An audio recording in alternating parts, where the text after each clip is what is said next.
नमस्कार, आप देख रहे हैं के न्यूज नेशनल और मैं हूं आपके साथ में शोभित पाठक। तो रुक करते हैं महत्वपूर्ण सुर्खियों पर।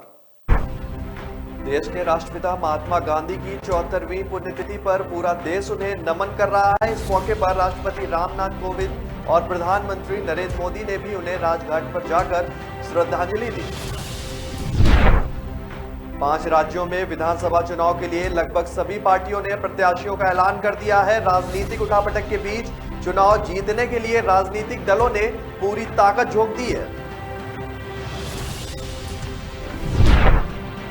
पूर्व भाजपा नेता भंवर सिंह पलाड़ा ने पर शादी का झांसा देकर दुष्कर्म करने का आरोप लगाया गया है। यह गंभीर आरोप भी भीलवाड़ा शहर के प्रतापनगर थाने में दर्ज किया गया है। जाटलैंड का चुनावी घमासान कितना है, मैं इसका अंदाजा इसी बात से लगाया जा सकता है कि दिल्ली व लखनऊ के दिग्गज नेताओं ने क्षेत्र में डेरा डाल दिया है। महात्मा गांधी की पुण्यतिथि पर कांग्रेस के नेता राहुल गांधी ने ट्वीट कर एक बार फिर से सियासी माहौल को गरमा दिया है। राष्ट्रपिता महात्मा गांधी की 74वीं पुण्यतिथि पर पूरा देश उन्हें नमन कर रहा है। इस मौके पर राष्ट्रपति रामनाथ कोविंद और प्रधानमंत्री नरेंद्र मोदी ने भी उन्हें राजघाट पर जाकर श्रद्धांजलि दी है। वहीं श्रद्धांजलि देने से पहले पीएम मोदी ने ट्वीट करते हुए कहा कि बापू की पुण्यतिथि पर उन्हें याद कर रहा हूं। उनके आदर्श विचारों को और अधिक लोकप्रिय बनाने का हमारा सामूहिक प्रयास है। उन्होंने कहा कि आज शहीद दिवस पर उन सभी महान लोगों को श्रद्धांजलि देता हूं जिन्होंने वीरता पूर्वक हमारे देश की रक्षा की है। उनकी सेवा और बहादुरी हमेशा याद की जाएगी। पीएम मोदी के बाद राष्ट्रपति रामनाथ कोविंद ने भी राजघाट पहुंचकर राष्ट्रपिता महात्मा गांधी को श्रद्धांजलि दी है। राष्ट्रपति के बाद देश के कई मंत्री महात्मा गांधी को श्रद्धांजलि देने राजघाट पहुंचे। महात्मा गांधी की पुण्यतिथि पर केंद्रीय गृह मंत्री अमित शाह भी अहमदाबाद पहुंचकर उन्होंने एक कार्यक्रम में भाग लिया। इस मौके पर महात्मा गांधी ने कहा कि हमें खादी के महत्व का एहसास कराया, लेकिन दुर्भाग्य से हम इसे भूल गए। यह गुजरात के बेटे नरेंद्र भाई पीएम मोदी हैं जिन्होंने खादी के विचार को आगे बढ़ाकर खादी को पुनर्जीवित किया है। 5 राज्यों में विधानसभा चुनाव के लिए लगभग सभी पार्टियों ने प्रत्याशियों का ऐलान कर दिया है। राजनीतिक उठापटक के बीच चुनाव जीतने के लिए राजनीतिक दलों ने पूरी ताकत झोंक दी है। दिल्ली के मुख्यमंत्री और आम आदमी पार्टी के संयोजक अरविंद केजरीवाल ने नवजोत सिंह सिद्धू पर निशाना साधा है। उन्होंने कहा है कि नवजोत सिंह सिद्धू के लिए यह पंजाब की लड़ाई नहीं है, उनकी सिर्फ एक ही लड़ाई है, मुख्यमंत्री पद के लिए। केजरीवाल ने कहा है कि अगर पंजाब में सरकार बनेगी तो किसी सीएम बड़े नेता की तस्वीर नहीं लगेगी। सरकारी दफ्तरों में सिर्फ बाबा साहिब अम्बेडकर और शहीद आजम भगत सिंह की तस्वीर लगाई जाएगी। पंजाब में कांग्रेस को बड़ा झटका लगा है। किला रायपुर के पूर्व विधायक जसबीर सिंह खंगूरा ने पार्टी छोड़ने का फैसला लिया है। उन्होंने कांग्रेस अध्यक्षा सोनिया गांधी को चिट्ठी लिखकर पार्टी की प्राथमिक सदस्य से इस्तीफा दे दिया है। पंजाब के बठिंडा में यूथ अकाली दल के कोऑर्डिनेटर दीनव सिंगला और उनके साथियों ने कांग्रेस के पोस्टर लगा रहे एक मजदूर की बुरी तरह से पिटाई की। हालत गंभीर होने पर उन्हें अस्पताल में दाखिल कराना पड़ा। दीनव सिंगला शिरोमणि अकाली दल के हल्का इंचार्ज और बठिंडा शहरी सीट से अकाली दल के उम्मीदवार स्वरूप चंद सिंगला के बेटे हैं।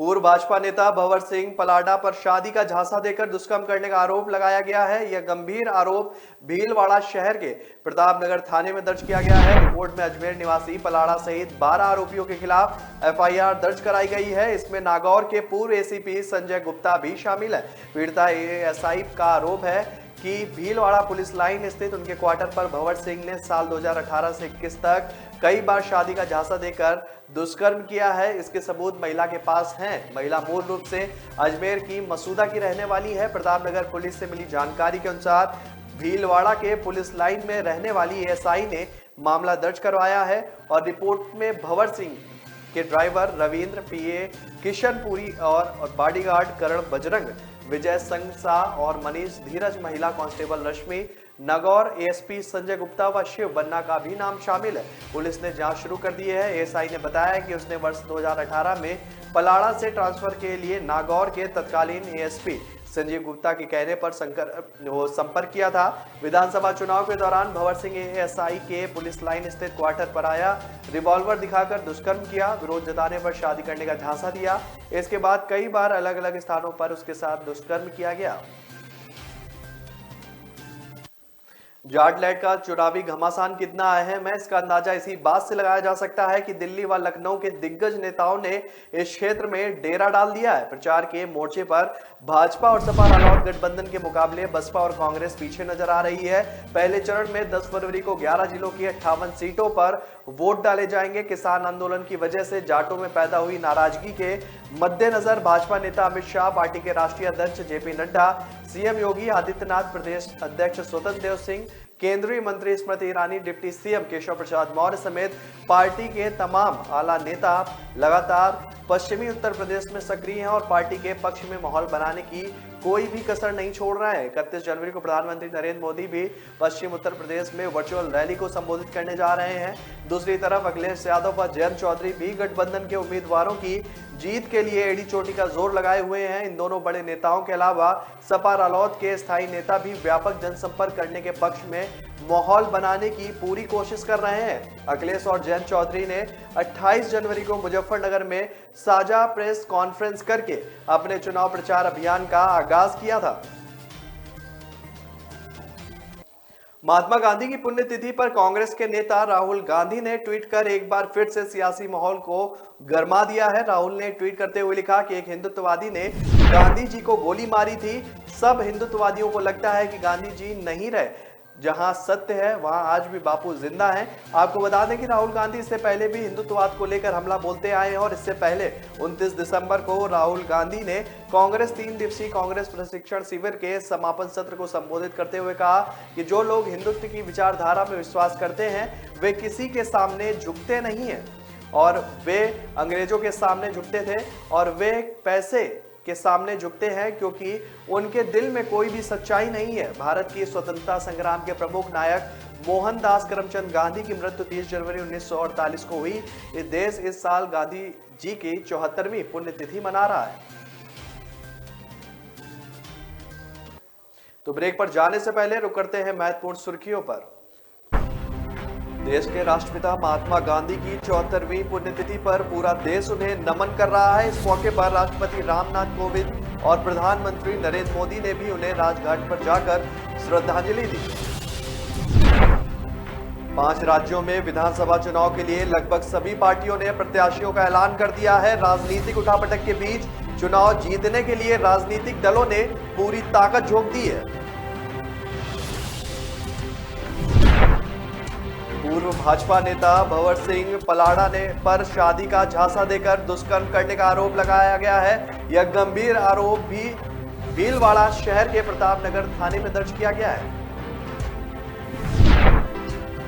जाटलैंड का चुनावी घमासान कितना है, इसका अंदाजा इसी बात से लगाया जा सकता है कि दिल्ली व लखनऊ के दिग्गज नेताओं ने क्षेत्र में डेरा डाल दिया है। महात्मा गांधी की पुण्यतिथि पर कांग्रेस के नेता राहुल गांधी ने ट्वीट कर एक बार फिर से सियासी माहौल को गरमा दिया है। हथेली पे रख ले है नहीं नवेली, तू लाखों संभाले चला चल चला चल, तू मीठे पलों को बांटे चला चल, उम्र को तू पल पल भुलाता चला चल।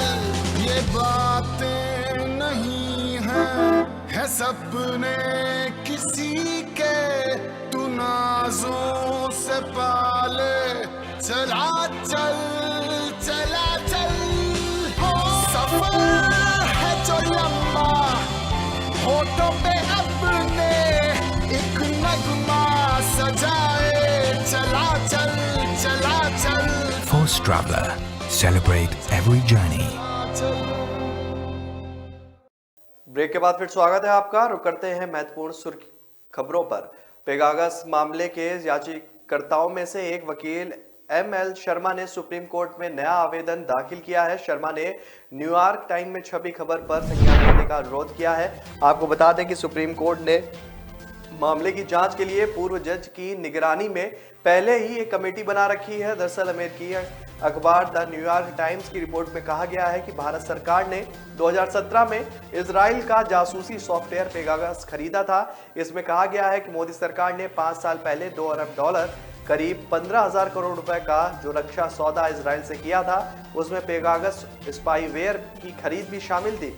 इस रक्षा डील में भारत ने कुछ हथियारों के साथ एक मिसाइल सिस्टम भी खरीदा था। अखबार ने अपनी साल भर लंबी चली जांच के बाद खुलासा किया है कि अमेरिका की जांच agency federal bureau of investigation ने भी इजराइल की एनओसी फर्म में पेगासस की खरीद की थी। एफबीआई ने इस घरेलू निगरानी के लिए इस्तेमाल करने की योजना के तहत इसकी कई वर्षों तक टेस्टिंग भी की, लेकिन पिछले साल एजेंसियों ने पेगासस का उपयोग बंद करने का फैसला किया। हालांकि रिपोर्ट में यह साफ नहीं है कि एफबीआई का यह फैसला पेगासस का राज खुलने से पहले आया है या बाद में। देश में आज कोरोना संकट के 2 साल पूरे हो गए हैं। 30 जनवरी 2020 को ही केरल में पहला मामला सामने आया था। इन 2 सालों में साल 2021 में कोरोना के डेल्टा वेरिएंट ने सबसे ज्यादा तबाही मचाई थी और इस दौरान कई लोगों की जान भी चली गई थी। वहीं अब ओमिक्रॉन वेरिएंट का कहर जारी है। देश में अब तक ओमिक्रॉन संक्रमितों की संख्या 20,000 को पार कर गई है और देश में 75% से अधिक योग्य आबादी का संपूर्ण टीकाकरण भी किया गया है। केंद्रीय स्वास्थ्य मंत्री मनसुख मांडविया ने इसकी जानकारी दी है। केरल सरकार ने राज्य में रविवार को लॉकडाउन की घोषणा कर दी थी। आपको बता दें कि राज्य में बीते 24 घंटे में कोरोना के 50,000 से अधिक मामले सामने आए। देश में कोरोना एक बार फिर से खतरनाक होता जा रहा है। लगातार दूसरे दिन लगभग 900 लोगों की मौत हो गई। स्वास्थ्य मंत्रालय के द्वारा जारी किए गए आंकड़े के अनुसार बीते 24 घंटे में कोरोना के 2.34 लाख मामले सामने आए हैं और 893 लोगों की मौत भी हो गई है। इस दौरान 3,52,784 लोग स्वस्थ भी हो गए हैं। दिल्ली में बीते 2 सप्ताह में कोरोना के मामलों में 1/3 की कमी आई है। वहीं संक्रमण दर 7.41% हो गई है। दिल्ली में शनिवार को 4,483 मामले सामने आए थे और 28 लोगों की मौत हो गई थी। कोरोना वायरस संक्रमण का पहला शिकार केरल की 20 साल की युवती थी। दरअसल वह युवती 25 जनवरी 2020 को चीन के वुहान शहर से लौटी थी और 30 जनवरी को उसमें संक्रमण की पुष्टि हुई थी। उत्तर प्रदेश विधानसभा चुनाव को लेकर राजनीतिक दलों की आपसी जुबानी जंग तेज हो रही है। एक दूसरे पर आरोप प्रत्यारोप का दौर भी शुरू हो गया है। समाजवादी पार्टी के मुखिया अखिलेश यादव कल्याणी की सोमवार को मैनपुरी के करहल विधानसभा सीट से नामांकन करेंगे। पहली बार जब अखिलेश यादव विधानसभा चुनाव लड़ने जा रहे थे, तब डिप्टी सीएम केशव प्रसाद मौर्य ने सपा मुखिया अखिलेश यादव और रालोद प्रमुख जयंत चौधरी पर निशाना साधा। उन्होंने अखिलेश के टोपी और पोटली वाले ट्वीट पर पलटवार करते हुए केशव ने लिखा कि टोपी और पोटली 10 मार्च को होगी जेब में और अखिलेश यादव जाएंगे घूमने विदेश में। अखिलेश यादव जी, बताइए कि 2017 से 2022 में कितने दिन विदेश में रहे तो कितने दिन देश में कोरोना पीड़ितों की सेवा में लगाए? ये जवाब आपको जनता को देने ही पड़ेंगे। इजराइल के साथ भारत के राजनयिक संबंधों के 30 साल पूरे होने और पेगासस स्पाईवेयर मामला एक बार फिर से गर्म होने के बाद कांग्रेस नेता पी चिदंबरम ने पीएम मोदी पर तंज कसा है। पीएम मोदी के संदेश पर तंज कसते हुए पी चिदंबरम ने ट्वीट किया है कि इजराइल से पूछने का यह सबसे अच्छा समय है कि क्या उनके पास पेगासस स्पाईवेयर का कोई एडवांस वर्जन है।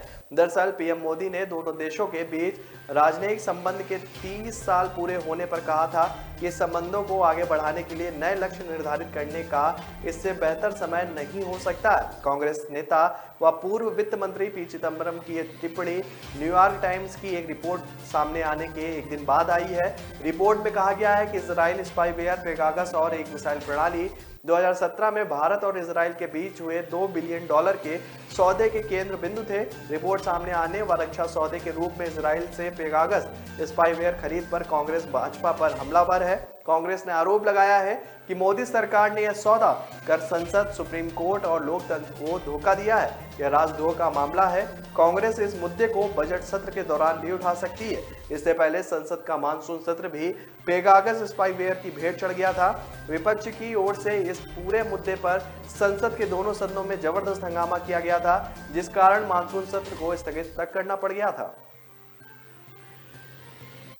यूपी में भारतीय जनता पार्टी दोबारा सरकार बनाने के लिए अपने तमाम राजनीतिक एजेंडों के साथ जातिगत समीकरणों को भी बराबर साध रही है। यही वजह है कि भारतीय जनता पार्टी ने अब तक घोषित 295 प्रत्याशियों में से तकरीबन 60% टिकट ओबीसी और दलितों को दिए हैं। खास बात यह है कि भाजपा ने बसपा और सपा के कोर वोट बैंक में सेंध लगाने की जबरदस्त कोशिश भी की है। यही वजह है कि गैर जाटव दलित और गैर यादव ओबीसी को भी टिकट दिए गए हैं। राजनीतिक विशेषज्ञों का मानना है कि भारतीय जनता पार्टी की यह रणनीति राजनीति के चौसर में फिलहाल मजबूत बनती दिख रही है। भारतीय जनता पार्टी ने अब तक 295 प्रत्याशियों की लिस्ट को कोशिश की है कि इसमें से तकरीबन 58% टिकट ओबीसी और दलितों को दिया गया है।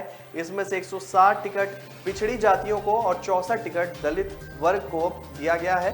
भारतीय जनता पार्टी की घोषित टिकटों को अगर जातिगत समीकरणों के आधार पर बहुत बारीकी से समझे तो उसमें बहुजन समाज पार्टी और समाजवादी पार्टी के एक बड़े तबके के कोर वोट बैंक को सेंध साधने की कोशिश की जा रही है। भारतीय जनता पार्टी में तब तक 97 टिकट गैर यादव ओबीसी को दिए गए हैं, जिनमें से 22 कुर्मी, 18 लोधी, 14 कुशवाहा, 5 सैनी, 4 निषाद और 2 कुम्हार शामिल हैं।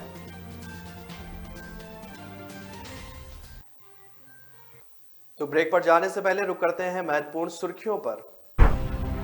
देश के राष्ट्रपिता महात्मा गांधी की 74वीं पुण्यतिथि पर पूरा देश उन्हें नमन कर रहा है। इस मौके पर राष्ट्रपति रामनाथ कोविंद और प्रधानमंत्री नरेंद्र मोदी ने भी उन्हें राजघाट पर जाकर श्रद्धांजलि दी। 5 राज्यों में विधानसभा चुनाव के लिए लगभग सभी पार्टियों ने प्रत्याशियों का ऐलान कर दिया है। राजनीतिक उठापटक के बीच चुनाव जीतने के लिए राजनीतिक दलों ने पूरी ताकत झोंक दी है। पूर्व भाजपा नेता भंवर सिंह पलाड़ा ने पर शादी का झांसा देकर दुष्कर्म करने का आरोप लगाया गया है। यह गंभीर आरोप भी भीलवाड़ा शहर के प्रतापनगर थाने में दर्ज किया गया है। जाटलैंड का चुनावी घमासान कितना है, मैं इसका अंदाजा इसी बात से लगाया जा सकता है कि दिल्ली व लखनऊ के दिग्गज नेताओं ने क्षेत्र में डेरा डाल दिया है। महात्मा गांधी की पुण्यतिथि पर कांग्रेस के नेता राहुल गांधी ने ट्वीट कर एक बार फिर से सियासी माहौल को गरमा दिया है। न ऐश का न द्वेष का, यह दंगल है देश का। सुलगती समस्याओं के झुलसते सवालों का होगा दंगल देश का। प्रशासन के प्रश्नों को लेकर होगा दंगल देश का। शिक्षा, स्वास्थ्य, समाज, कानून और व्यवस्था के आज क्या है हालात। सोमवार से शुक्रवार रोज रात 8 बजे जलपा क्षत्रिय के साथ दंगल देश का।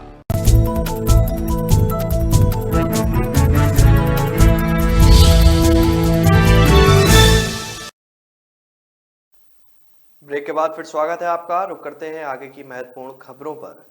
कोरोना के खिलाफ भारत में चल रहे टीकाकरण अभियान को रविवार को बड़ी सफलता मिली है।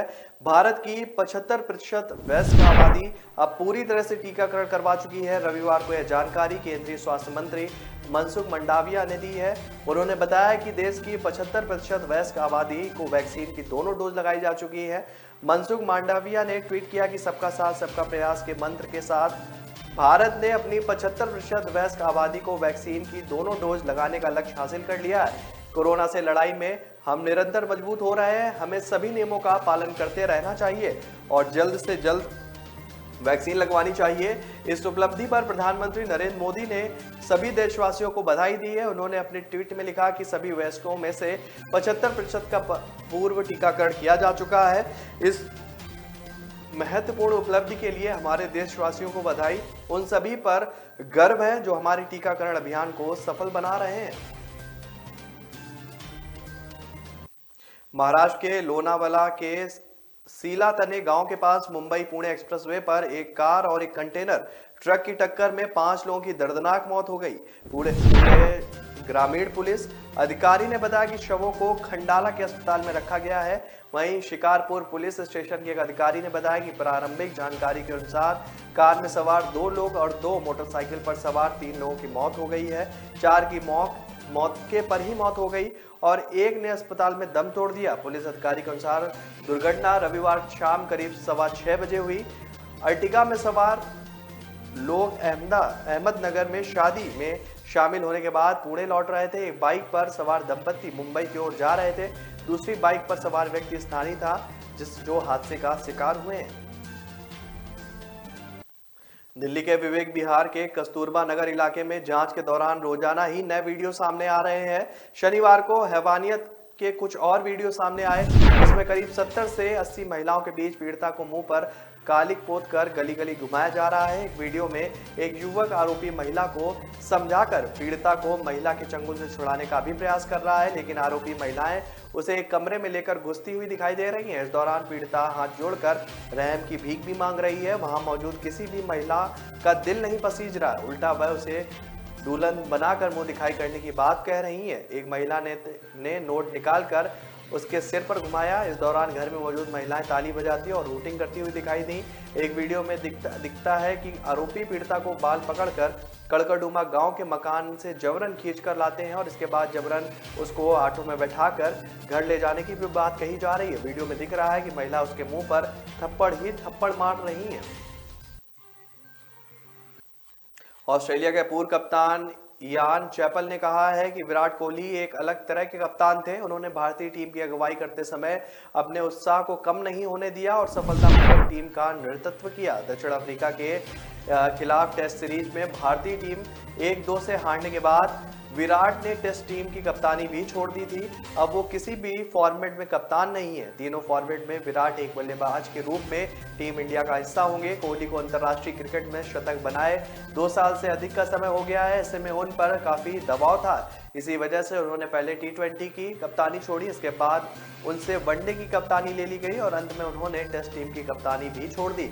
चैपल ने कहा है कि अपने कॉलम में लिखा कि जब कोहली ने MS धोनी के बाद भारतीय टीम की कप्तानी संभाली तो एक बड़ा सवाल था कि क्या विराट को उत्साह और जोश कम होगा, वो एक कप्तान के रूप में कैसा प्रदर्शन करेंगे। लेकिन इसमें कोई संदेह नहीं है कि कोहली कप्तान के रूप में एक अपवाद थे।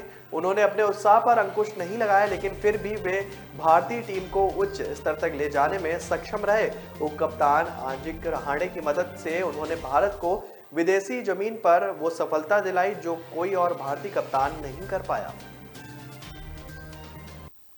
पहाड़ी इलाकों में लगातार हो रही बर्फबारी का असर राजधानी दिल्ली NCR समेत मैदानी इलाकों में अब तक बना हुआ है और इस बीच जिला मौसम विज्ञान विभाग की ओर से जारी किए गए पूर्वानुमान ने एक बार फिर लोगों को ठंड बढ़ने की जानकारी दी है।